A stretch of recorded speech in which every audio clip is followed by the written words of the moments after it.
Boa noite, doutora Rosane. Boa noite, doutor Sérgio Teixeira.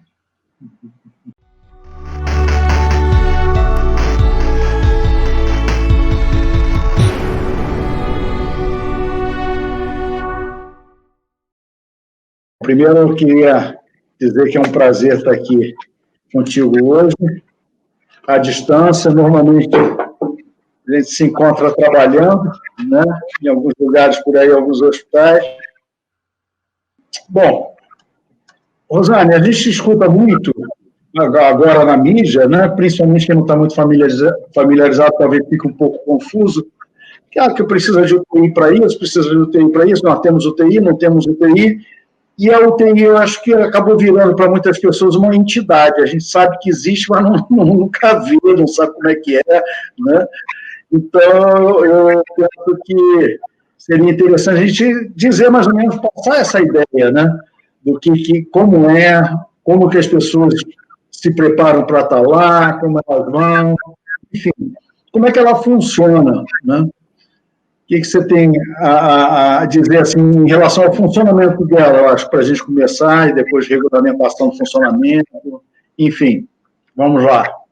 Boa noite. Você como especialista nisso. Boa noite, meu colega de turma de faculdade, né? Só uma coisinha que eu já ia me esquecendo. Rosane, eu queria que você se apresentasse antes, porque tem gente que está assistindo aqui que pode não te conhecer. Tá. Meu nome é Rosane Goldwasser, eu sou médica intensivista, que é uma especialidade que muitas pessoas não sabem que existe, né? Todo mundo tem o seu cardiologista, mas não conhece, e graças a Deus não precisa sempre do intensivista, né? Eu sou médica intensivista, depois eu vou falar como é que é a formação do médico intensivista. Sou formada pela Universidade Federal do Rio de Janeiro, sempre trabalhei no Hospital Universitário Clementino Fraga Filho, da UFRJ,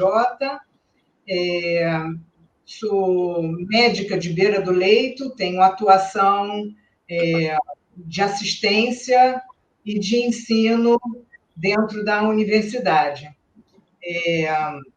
A formação de um especialista em terapia intensiva, ele requer a graduação na medicina, depois uma residência médica em algumas áreas de atuação, como clínica médica, ou anestesiologia, ou cirurgia geral, ou infectologia, e depois uma especialização em medicina intensiva. Essa especialização ela pode ir de 4 a 5 anos. Depois esse médico faz uma prova de título, né, pela sociedade, e aí ele é qualificado como especialista. A UTI ela é uma área muito especializada dentro de um hospital.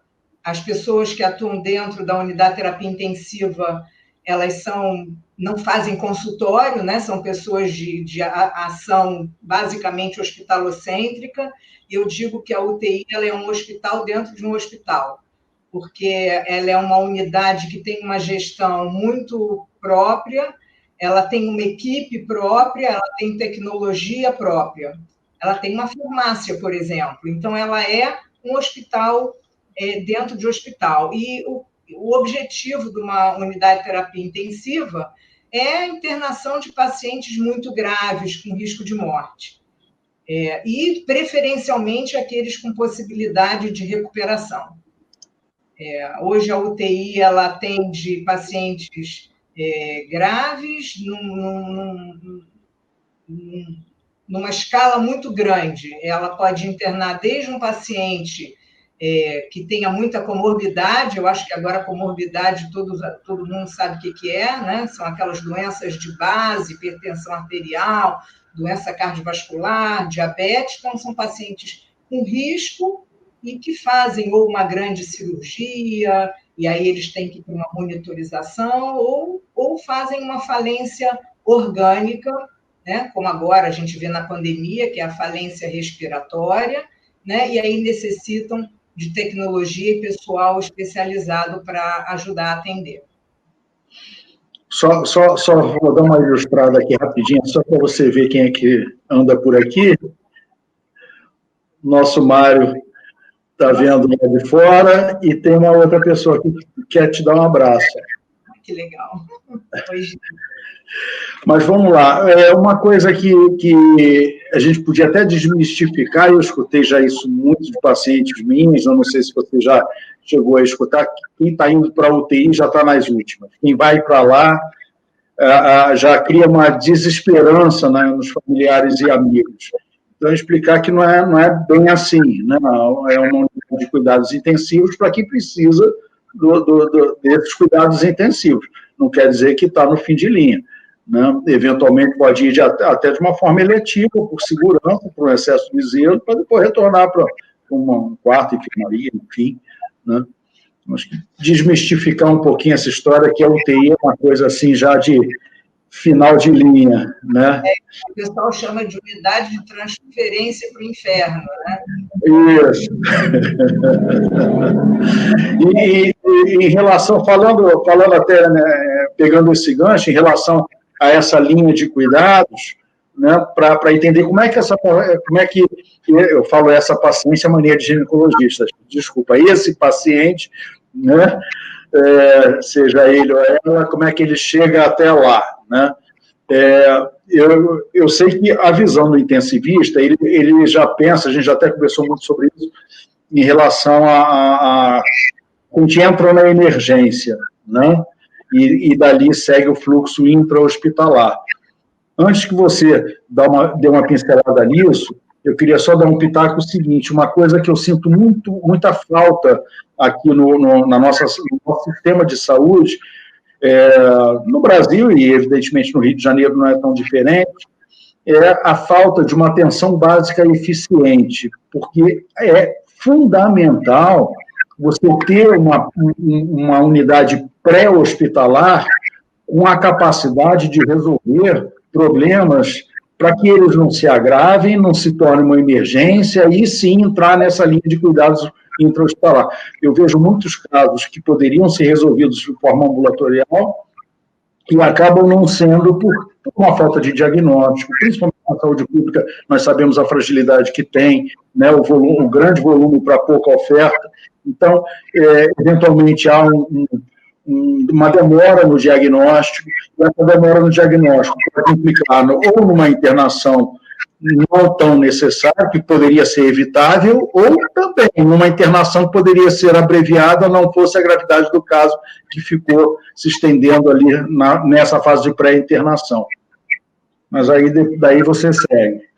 Eu não tenho dúvida, Sérgio, e colegas que estão assistindo, que é muito mais interessante tratar uma hipertensão arterial do que tratar na UTI o AVC, o acidente vascular cerebral hemorrágico, que leva o sujeito ao coma e à morte. Que é muito mais interessante você começar a tratar uma pessoa com diabetes com dieta, exercício, do que tratar graves infecções, né, que levam a sepsis e a choque séptico dentro da UTI. Então, realmente, se a gente tivesse uma atenção básica bem estruturada, muito provavelmente esses doentes ou não chegariam com essa monta toda que chegam, ou chegariam de uma forma muito mais recuperável do que o que chega para a gente. E quando, pegando aquele gancho que você falou de pacientes muito graves, o que acontece hoje é que, por exemplo, como a gente tem, está na moda, né, falar, né, poucos leitos de UTI, acaba que você seleciona pacientes muito graves. E esses pacientes muito graves, eles aumentam muito a mortalidade dentro da UTI. Então, se a gente tivesse, como tem na estrutura privada, né, mais disponibilidade de leitos, você teria condições de internar pacientes que precisam de monitorização, que precisam de um acompanhamento e que podem ter alta rapidamente. Enquanto que com a diminuição de leitos, você seleciona um paciente mais grave com pouca chance de sobreviver. E até a diminuição de leitos, né, nós Eu tenho repetido muito, Rosane, que essa epidemia só veio dar visibilidade a uma tragédia anunciada, a um problema que a gente já vem verificando há muito tempo, que é uma retração da capacidade de atendimento dos pacientes, né? E agora, numa situação de aumento de demanda, esse problema se agrava muito e acaba ganhando uma visibilidade, não só em relação à infraestrutura, a número de leitos, mas também em relação a recursos humanos, né? Como você bem disse, intensivista é uma especialidade, como você descreveu, é uma especialidade de árdua formação, então nós temos poucos intensivistas, né, em relação ao que deveria ter. Se pudesse dar uma pincelada em relação a isso. Então, dentro de uma UTI, como é que é a dinâmica? Você tem os médicos de plantão, os plantonistas, que não obrigatoriamente precisam ser médicos intensivistas, eles podem ter uma formação em emergência, ou podem ter uma formação em cirurgia, ou podem ter, ou gostar simplesmente de tratar de pacientes graves, esses são os médicos plantonistas, e a gente tem os médicos diaristas. O plantonista, ele está lá 24 horas, ele vê uma fotografia em preto e branco do paciente, naquelas 24 horas. Ele tem que atender às urgências de que esse paciente apresenta nessas 24 horas, as que a gente chama de intercorrências clínicas. E existe o médico diarista, né, que é o que vê, esse não vê a fotografia, esse vê um vídeo, porque ele vai todo dia à UTI, de manhã, de tarde, se preciso for de noite, e ele consegue ver esse doente numa internação plena. Então, esse médico é um médico que traça condutas, que vê os exames, que conversa com as famílias, que sabe da história do doente de uma forma horizontalizada, que conversa com o médico desse paciente, né? Às vezes, né, uma UTI, por exemplo, de gestantes, né, eu posso internar uma paciente sua, e eu vou conversar com você, eu vou entender o que essa doente sempre teve na sua vida, né? E dessa forma eu vou poder conversar com a família de uma forma melhor. Então, todos os dias o médico diarista passa, traça suas condutas, a conduta do paciente, conversa com os familiares e fica o plantonista. Mais do que isso, dentro da UTI você tem uma equipe multidisciplinar, né? Você tem enfermeiros, você tem técnicos de enfermagem e existem portarias e resoluções de diretoria da Anvisa, né, as RDCs, que definem qual é o mínimo de profissionais por paciente. Mínimo que tem que ter. E é isso que a gente hoje está vendo na pandemia, né, que a gente não consegue ter esse mínimo de profissionais por paciente. Talvez isso no mundo inteiro, né? Isso não é só no Brasil. No mundo inteiro seja uma das grandes causas desses óbitos que a gente está vendo nessa doença, além da gravidade da doença, obviamente, é você não conseguir recrutar esse número de profissionais para tratar esse paciente de uma forma creme de la creme, como a gente fala, né? Esse ponto que você tocou da multidisciplinaridade, eu acho fundamental. Eu até repito muito que não seria nem a multidisciplinaridade, mas sim a interdisciplinaridade, onde há necessidade não só de cada um cuidar da parte onde ele tem a expertise, mas também agir de uma forma sinérgica com as outras categorias profissionais que estão ali envolvidos naquele processo. Então, a partir do momento que há um entendimento que os trabalhos se sobrepõem de uma forma benéfica, não competitiva, mas sinérgica, isso daí, sem dúvida nenhuma, vai ter um impacto muito positivo no resultado. Eu estou com uma pergunta aqui que também eu fico curioso, você como especialista vai poder responder melhor. É essa aqui, ó. Intensivista com essa pressão toda, faz a seleção com um paciente mais grave que o de Covid. Como intensivista com essa pressão toda, faz a seleção com um paciente mais grave que o de Covid. Que é tanta pressão em cima do Covid, que às vezes você tem um paciente mais grave, tem um AVC hemorrágico que está ruim e tudo. Como é que é essa pressão em cima do intensivista em tempos de Covid? Então, uma pandemia é igual a grande catástrofe, é igual a queda do prédio lá da Barra da Tijuca que aconteceu. Então, as pandemias e as grandes catástrofes, como, por exemplo, aconteceu aquele fogo na boate, né, faz com que esses pacientes eles realmente sejam os prioritários.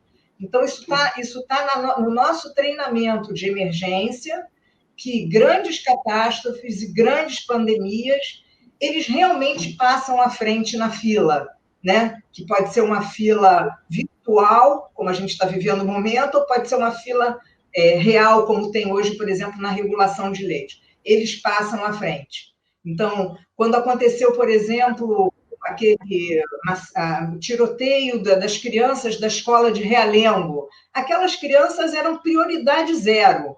Elas passavam na frente do senhor infartado, elas passavam... Então, assim, é uma forma racional da gente poder, e não emocional, da gente poder lidar com essas novas e perigosas situações. No entanto, hospitais que têm disponibilização de mais leitos de UTI ou de enfermaria, e aí a gente pode depois falar sobre os leitos de enfermaria, que são importantes na fila, né? Disponibilizam áreas chamadas vermelhas, que eles chamam agora o covidário, eu acho esse nome horrível, né? Mas as áreas Covid e as áreas não Covid. E aí você consegue colocar nas áreas não Covid os pacientes infartados, os acidentes vasculares, eles não pararam de existir, né? Eles simplesmente agora estão em outras áreas de atenção. Mas eu acho que eu respondi a questão das catástrofes e as pandemias, né? Tem um psiquiatra aqui que está perguntando se a pandemia criou uma UTI doméstica. Né? A cidade quase entrou em choque polêmico. Essa questão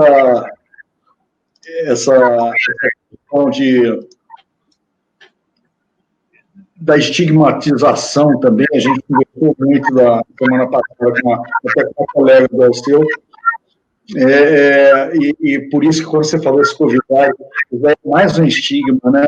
Tá ficando muito ruim esse tipo de foco, né? Fora que a pessoa que teve Covid, ela virou um paciente afastado da sociedade. Todo mundo fala, nossa, você teve, que bom, se cuida, mas não quero chegar perto de você. Devia ser o contrário, né? Isso devia ser o contrário, tipo, eu não transmito mais, né? Pelo menos é o que a gente acha, né?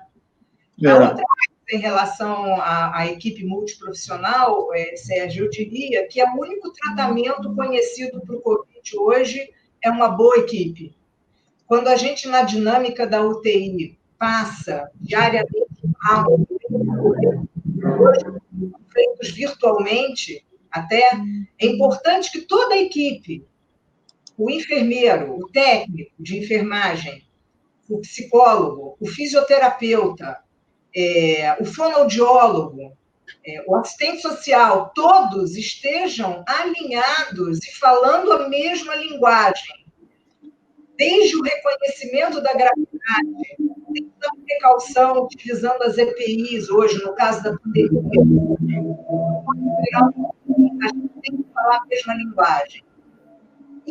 Incluindo a questão até onde ir no tratamento de um paciente, que é uma questão muito difícil. Não sei se a gente pode dar sequência, não sei se é necessário, mas é importante que essa equipe esteja absolutamente alinhada na conduta, porque quando a gente vai conversar com a família, a gente tem que falar a mesma língua, todo mundo falar a mesma coisa. Em relação ao quantitativo de ofertas, né? Estou vendo até a Ana Cadá aqui, não sei se ela é de Belo Horizonte, ela está falando que lá foi criado um CTI só para Covid, tanto hospitais públicos quanto privados. Isso, em parte, tem a ver com o estigma que a gente acabou de falar, mas também preocupa a quantidade de oferta de leitos. Né? Como é que você vê essa quantidade de uma vez que já houve, inclusive, uma retração nos últimos anos em relação a essa oferta? O paciente, quando chega na UTI, ele passa por uma linha de cuidados, né? Como você falou lá atrás. Ele vem ou da emergência, de dentro do hospital, ou ele vem de uma UPA, e aí ele passa por um sistema de regulação de leitos, ou ele bate a porta, e aí você tem que botar para dentro, né, do teu hospital. Não é a forma ideal, mas acontece. Nos casos de não pandemia, ele pode vir do centro cirúrgico também, é outra via de acesso. E ele passa na UTI e ele tem que sair da UTI. Né? Nenhum paciente tem alta da UTI para casa, ele tem que passar por um quarto ou por uma enfermaria, dependendo do hospital que ele está. Então, todo esse fluxo de entrada, né? O tempo de permanência dele dentro da unidade de terapia intensiva e a porta de saída, elas vão definir a quantidade de número de leitos necessários. A gente sabe, por exemplo, hoje que no COVID são pacientes mais idosos, que usualmente ficam mais tempo na UTI do que pacientes menos idosos, e são pacientes que ficam muito tempo em ventilação mecânica. Então, toda aquela coisa que a gente calcula de tempo médio de permanência como um indicador de qualidade de assistência dentro da UTI cai num vácuo, porque esse paciente fica, às vezes, 30 dias em ventilação artificial. E aí precisa de muitos leitos. Muitos leitos. A gente já, a tragédia anunciada que se fala, é que a gente já, desde 2009, né, mais ou menos, 2010, quando eu estudei a regulação de leitos do SUS e número de leitos de UTIs, a gente viu que no Brasil nós temos um número abaixo do preconizado pelo Ministério da Saúde por 10 mil habitantes, quando a gente fala em SUS. Quando a gente fala em não SUS, é diferente. Então, o Ministério da Saúde preconiza de 1 a 3 leitos por 10 mil habitantes. Tá? É um número, tá? É um cálculo que se chegou a partir de 1.000 dados. Só que quando você vai ver o SUS, é 1,2 leitos, e quando você vê não SUS, é quase 5 leitos por 10 mil habitantes. Então, existe uma desigualdade nesse sentido, existe uma desigualdade regional. Você tem, por exemplo, regiões do Brasil que você tem muito menos proporção, e existe uma desigualdade quando você fala em capital do Estado e interior do Estado. Então, quando se calculou, por exemplo, para o município do Rio de Janeiro, pelo número de habitantes munícipes, e quando você começa a receber pacientes de municípios vizinhos, né, ou da Baixada Fluminense, por exemplo, né, que tem o seu dinheiro para construir UTI, né, e eles vêm, na verdade, para o município do Rio de Janeiro, o sistema estoura. Em 2016, eu já tinha calculado que para fila, sem pandemia, a gente necessitaria de um aumento de quase 120% do número de leitos. E as coisas não aconteceram. Eu até imagino que devam ter feito projetos, mas esses projetos, infelizmente, não, por alguns motivos, no Rio de Janeiro a gente conhece alguns, não saíram do papel. Ao que você disse de leitos, de suficiência de leitos para pegar toda essa região metropolitana do Rio de Janeiro, eu só queria lembrar que praticamente todos esses municípios vizinhos ao município do Rio de Janeiro, eles são de gestão plena. O que significa isso? Significa que eles recebem uma verba direta federal para poder fazer a gestão de saúde do local. Atuei muitos anos na Baixada Fluminense e o que a gente observa, está tendo um retorno, acho que é meu mesmo, né? O que a gente observa é que quando há a abertura de uma oferta próxima àqueles municípios, acabam que a Secretaria de Saúde local fecha os serviços municipais, considerando que a população dela está sendo atendida. Então, não fecha a torneira do que está chegando pela gestão plena, né? Então, há todo um interesse em manter a gestão plena, mesmo fechando as unidades municipais. Isso acaba sobrecarregando quem abriu as unidades novas, né? Além disso, uma coisa que eu sempre procuro dentro de uma universidade são as oportunidades. Aqui no Rio de Janeiro nós temos várias unidades que foram fechadas nos últimos anos, algumas você já citou, leitos fechados e bloqueados por falta de equipamento, por falta de pessoal, por falta de manutenção. Nós temos eu estou repetindo isso porque eu vejo isso uma grande oportunidade perdida, que é a revitalização da Santa Casa. Eu entendo todas as questões burocráticas, documentais, que envolveram o fechamento dela em 2015, mas eu penso que deve ter algum tipo de solução, Rosane. Nós estamos falando do primeiro hospital brasileiro, nós estamos falando de um lugar que é riquíssimo em história, e mais do que isso, nós estamos falando. Então, a construção de pé direito alto, de janelas amplas, propícia para esse tipo de paciente, né? E eu vejo, por questões de burocracia, acabar fechada durante esse período todo e a gente perder essa oportunidade.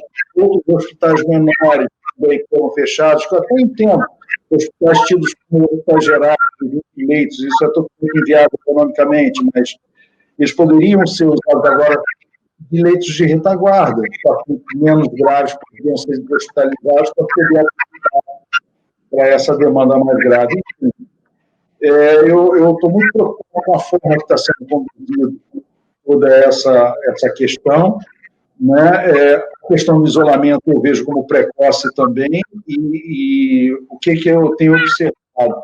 As pessoas se trancaram cedo demais, com pouco fôlego. Agora que nós estamos caminhando para o pico da epidemia, eu estou vendo mais gente na rua, porque não aguenta mais ficar em casa, porque precisa sair para trabalhar e acabou o dinheiro. Então, será que não foi um pouco precoce esse pânico todo de tratamento anterior? Não sei, não tenho essa resposta. Essa é uma pergunta que eu deixo aí no ar. Em relação à fila, Rosane, fala um pouquinho da fila que estudou tanto esse sistema de regulação. Bom, a fila, né, o estudo da fila, ela depende de alguns fatores, né, da taxa de entrada, né, e como é que é feita essa taxa de entrada. Não vou nem falar em termos de pandemia, então, da disciplina dessa entrada, se ela é uma fila única, se ela vem por ordem judicial, se ela vem por carteirada, né, como a gente fala, se ela vem pela regulação de leitos, e a qualidade dessa triagem na porta de entrada, porque às vezes foi o que a pergunta que a Gisela fez, né? Como é que você seleciona esse paciente? Então, você precisa lá atrás ter uma pessoa que tenha bons critérios de selecionar um paciente que vai se beneficiar desses leitos, que são leitos de alto custo, né? São leitos caros, né, de UTI, caros em todos os sentidos, né, de benefício técnico e dinheiro mesmo falando, né? Depende da disciplina da fila, do tempo médio de permanência, que a gente já viu que na pandemia o tempo médio é enorme, né, desse paciente dentro da UTI, e depende da taxa de saída. E aí a taxa de saída vem ao encontro disso que você estava falando, né? O Rio de Janeiro padeceu nos últimos anos com menos 7 mil leitos de enfermarias e leitos clínicos, né? E aí você não tem nem como internar um simples doente, né?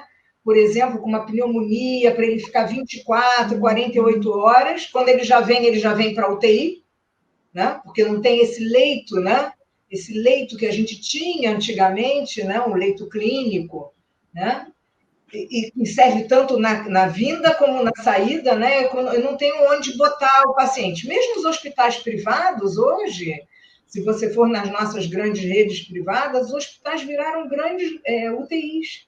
Tem hospital com 90 leitos de UTIs, hospital pequeno, e com 20 leitos de quarto. Como é que você depois consegue tirar 90, fazer girar 90 pacientes, né? Então, não tem jeito, essa fila, ela vai existir. Ela vai existir e a gente acho que talvez tenha que começar a estudar filas de pandemias, né? Porque a gente não sabe o que vai acontecer. Em relação à Santa Casa, não sei o que acontece, né, Sérgio? Eu também penso nisso, né? Foi chefe de enfermaria na Santa Casa há muitos anos, e ela não servia somente para internação, ela também é um hospital-escola, onde você consegue formar os profissionais com qualidade. Esses profissionais que hoje o pessoal está falando assim, Bota o recém-formado, meu Deus, bota, né, adianta aí a formatura dele, bota ele lá, bota ele como? Veterinário. Eu acho, Sérgio, que isso Até aconteceu. veterinário está sendo convocado. Oi? Até quem faz medicina veterinária está sendo convocado. Meu Deus do céu, o que é isso?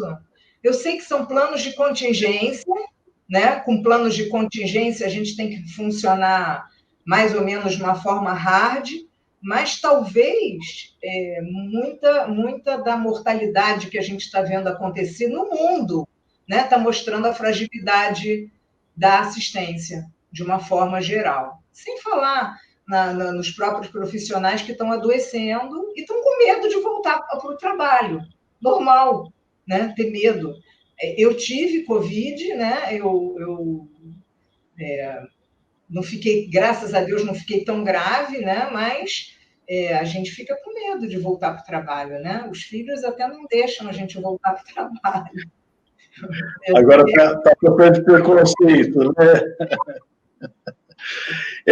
Em relação ao sistema de regulação, Rosane, eu penso que é uma ideia muito boa você ter um escritório com o mapa dos leitos disponíveis e que as unidades entrem em contato com eles e eles vão e realocam a pessoa conforme necessidade e localização. A ideia é muito boa. Por que não funciona? Bom, a primeira coisa que eu não entendo, por que nós temos dois sistemas de regulação. Nós temos o CISREG e o SER. Por que não ter um só, como o Espírito Santo, por exemplo, que não tem SER, só tem CISREG, né? Podia eles se juntarem num sistema só. Né? Afinal, né, duas pessoas falando coisas diferentes acaba dando margem ao desencontro. Então, a primeira coisa em relação ao sistema de regulação que eu penso que deveria ser unificado. Não vejo razão para ter dois escritórios fazendo a mesma coisa. Ainda sobre os grupos de retaguarda, eles poderiam também abrigar. Você fala que tem paciente que precisa ser hospitalizado e não consegue, né? E a gente vê isso com frequência. Como também vê com frequência pacientes que estão hospitalizados e não têm condição de manter o tratamento em casa. São as chamadas internações sociais, né? Isso é muito frequente. Pacientes poderiam estar numa estrutura não hospitalar, mas acabam lá ficando para poder dar continuidade a um tratamento que não teria condição de fazer em casa. Mais um motivo de ter leitos de retaguarda. Pacientes de cuidados paliativos, que não precisaria de toda aquela estrutura, né, aquele parque tecnológico, poderia ter uma coisa mais simplificada, acaba ficando no hospital por não ter condição de ir para outro lugar. Existe um projeto americano chamado Hospice, não sei se você já viu, que são casas, né, casas com muito pouca estrutura médica para pacientes fora de condição terapêutica, pacientes de cuidados paliativos. Então, uma vez que eles se encontrem nessa situação, que a gente sabe que a medicina pouco tem a oferecer mais para eles, eles vão para uma casa onde oferece uma boa qualidade de vida para eles, uma assistência mais simplificada, e com isso você aumenta os leitos hospitalares. Então, essa questão dos leitos de retaguarda é muito, muito negligenciada, na minha concepção. Devia ter uma atenção maior em relação a isso. Seja criando hospitais para pacientes de cuidados paliativos, seja colocando hospitais de pacientes menos graves ou de pacientes já quase com uma pré-alta para poder deshospitalizar um pouco mais rapidamente esse tipo de paciente, né? A Gisela como é que a gente avalia a catástrofe lá de Amazonas Manaus. Eu vou passar a bola para você, mas antes, na minha concepção, o problema lá foi puramente gestão, pelo que eu escutei até de uma colega de turma nossa. Eu não ouvi a pergunta, Não precisa ver a catástrofe Amazonas Manaus. Essa nossa colega, né? A gente agora tem vários grupos de médicos, né? E nós temos uma amiga, né, em comum, né, que foi colega de turma, que é médica em Manaus. Eu também tenho um outro colega que é médico em Manaus, e eles comentam que a mesma coisa, catástrofes anunciadas, né? Começa com a falta de estrutura, falta de leitos de UTI público, porque privado lá tem, e falta de profissionais. Então, e treinamento, né? Então, assim, você não consegue lidar com doentes muito graves por conta de treinamento. Sérgio, essa coisa do cuidado paliativo, eu acho que merece até que a gente está tão dentro da pandemia, que dentro da pandemia a gente não vai falar de cuidado paliativo. Dentro da pandemia a gente vai investir em todo mundo, tudo, né? Porque senão fica sempre o conceito de que a gente ouve até na mídia, né? Se meu pai tivesse conseguido um leito de UTI, ele hoje estaria vivo. O que não é verdade para todos. Porque, às vezes, é uma pessoa que já era muito doente, e esse vírus, poderia ser o vírus da influenza, seria a Gota d'água. Exatamente. Mas dentro da questão da pandemia, igual que a gente falou que ela é prioritária na fila, ela também é prioritária dentro do investimento pleno do tratamento. Uma coisa que eu gostaria de saber a sua opinião, e que eu penso que está trazendo um problema, notadamente na questão dos recursos humanos, é uma impressão que eu tenho visto por parte de algumas organizações sociais, principalmente em relação aos intensivistas, deles fazerem uma PJ. Então, numa situação como essa, a partir do momento que ele adoece, né, sendo PJ, e com a oferta de condição de trabalho que tem sido dada, que a gente sabe que poderia ser melhorada, acaba perdendo uma força de trabalho em cima disso, na minha concepção. Mas eu queria que você explicasse um pouquinho mais disso. Essas formas de contratação, hoje até o CRM se manifestou bastante em relação a isso.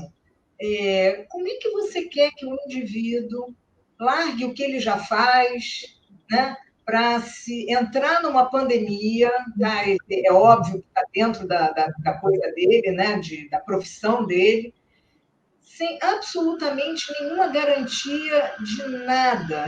Ninguém entra num trabalho, um engenheiro da Petrobras, um economista no BN10, ninguém entra sem um mínimo de condição de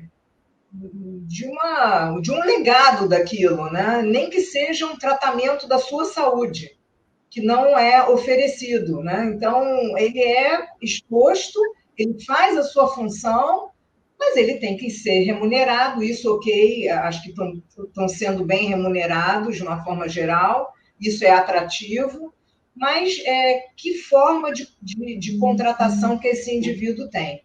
E aí eu acho que isso está explicando, por exemplo, que mesmo com a abertura desses novos leitos, né, que está acontecendo no Rio de Janeiro, em São Paulo, você não consegue profissionais de uma forma geral para abertura plena, né? Então, estão abrindo 50, 100, quando estão programando 2.000 leitos, alguma coisa nesse sentido. Nenhum juiz ia aceitar um contrato provisório desse jeito. Não sei nem se eu devia falar isso, mas é uma verdade. Nenhum. Né? Nenhum advogado ia aceitar um contrato assim, mal feito.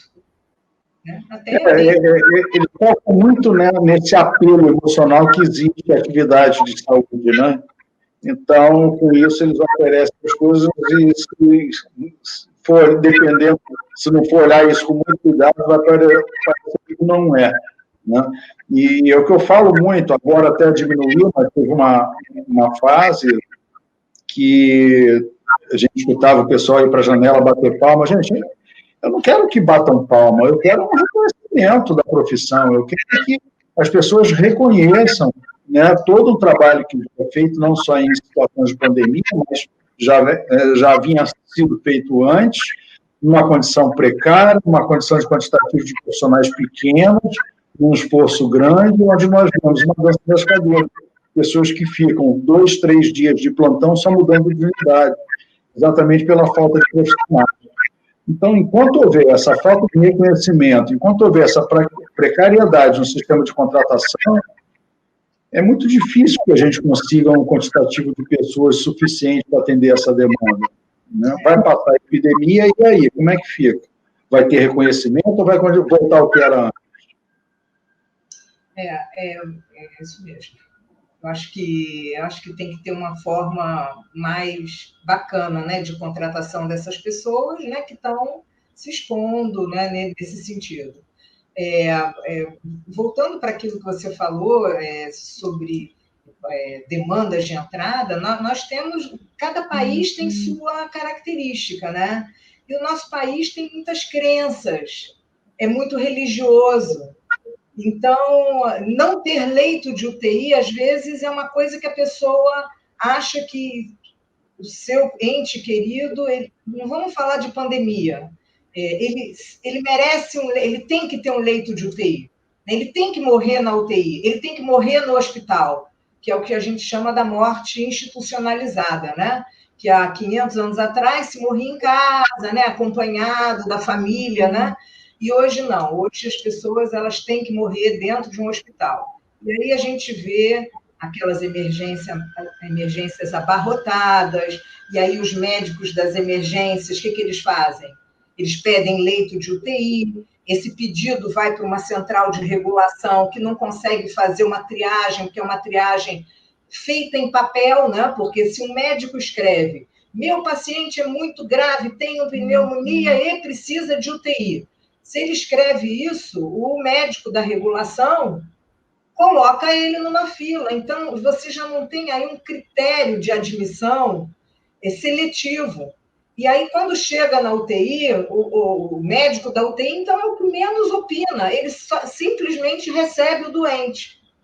Ele recebe e aí ele fala, meu Deus, tinha um aqui na emergência que era um rapaz que foi atropelado, está com trauma craniano, e aí me mandaram esse da fila sem nenhuma possibilidade de sobrevida, né? Vai ocupar, né? Porque junto com aqueles aparelhos todos, a gente consegue manter um paciente vivo, entre aspas, N dias, né?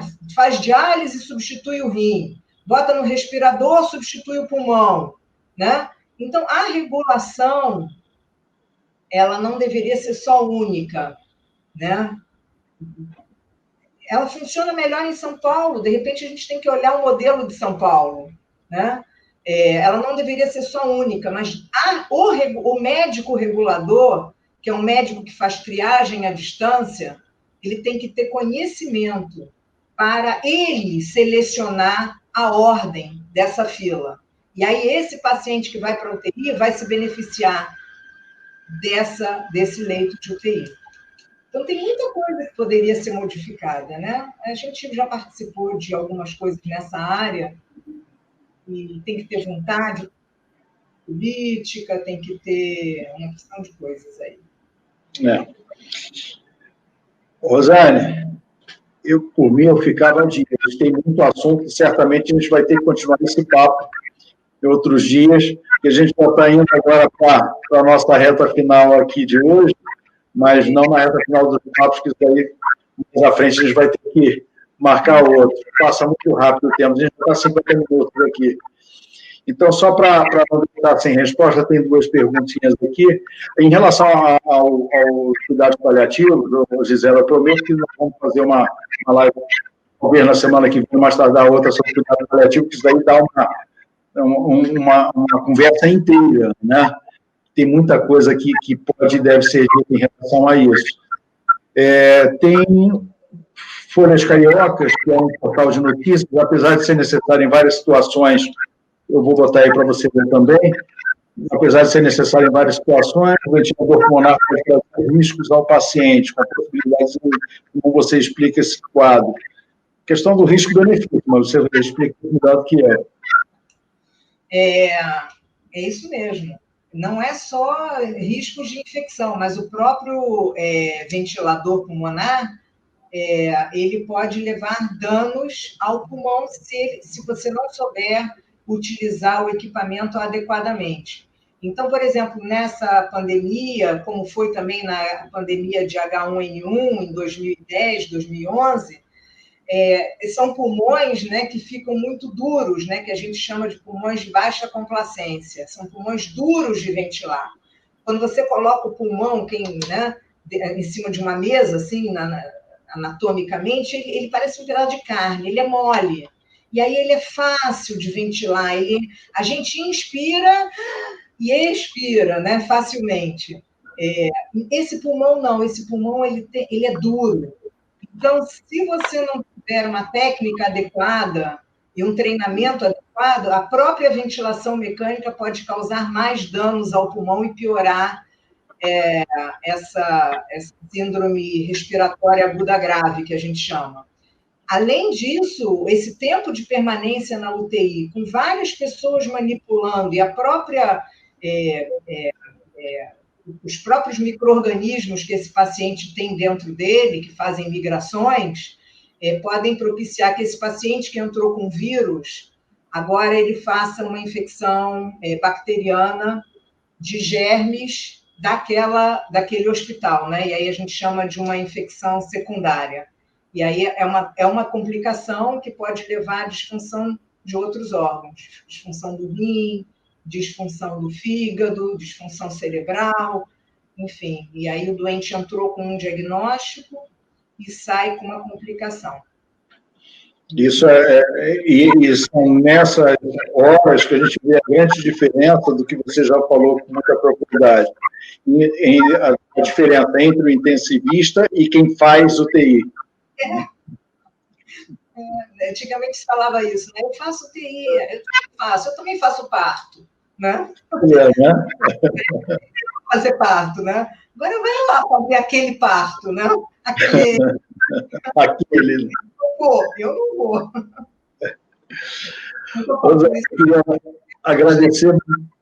Queria agradecer muito você ter aceito esse convite, foi maravilhoso o papo, tanto que a gente nem viu o tempo passar. Vamos marcar outras vezes, com certeza. Eu queria agradecer também todo mundo que entrou e colaborou. A Ana teve que sair para uma reunião, não respondeu essa questão do Belo Horizonte. Vamos ver se na próxima ela responde. Né? Um abraço a todos que se dispuseram aí a assistir, a participar com a gente. E, enfim, vamos seguindo aí, batendo esse papo. E estão todos convidados aí para uma próxima vez a gente continuar esse assunto. Tá bom? Muito obrigado, então, hein? Pode falar. Beijo. Beijo. Tchau, tchau.